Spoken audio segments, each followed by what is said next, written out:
Welcome to Market Minds. Today, I want to talk about what I think the Bank of Canada's role really needs to be in helping the situation we're facing in this country.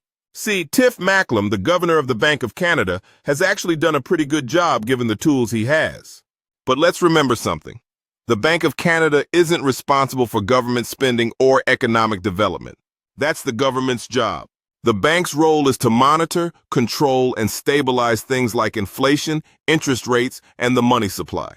Here's an example. The Bank of Canada can reduce interest rates to influence how much money Canadians borrow, but the spending that fuels the economy, that comes from government policy. Now, I think there needs to be real relief for young Canadians, to encourage them to stay here, invest here, and build here. We need to help the next generation, not push them away. Let's look at a few facts that show how serious this problem has become. The homeownership rate for Canadians aged 25 to 29 has dropped from 441% in 2011 to 365% by 2021, one of the steepest declines on record. Statistics Canada 2022. Nearly two-thirds, around 65% of Canadians aged 15 to 29 are renters, and this group now spends a disproportionate share of their income on housing costs.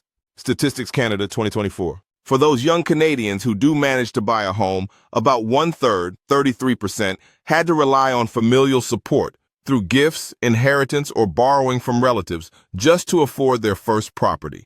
Statistics Canada 225. And when it comes to entrepreneurship, only about 20% of Canadian adults are involved in early-stage entrepreneurial activity, a number that lags behind the U.S. and other developed economies. Global Entrepreneurship Monitor 2024. Even though Canada saw about 106,950 new enterprises launch in 2022, roughly 84% of them were micro businesses with just 1 to 4 employees, showing just how many are struggling to scale up. These numbers tell a story. Young Canadians are less likely to own homes, less likely to start businesses, and less able to invest in the economy of their own country. Imagine if young people could borrow at a lower interest rate or get a bigger RRSP deduction when buying their first home. That kind of targeted support would spark investment, home ownership, and optimism again. Because I can't stress this enough. We need young, educated Canadians driving our economy, creating jobs, building companies, and feeding back into the system. The government needs to start treating young people as investments, not expenses. Give them reasons to stay. Give them lower borrowing rates, grants to start businesses, and incentives to invest in housing and innovation right here in Canada, not elsewhere.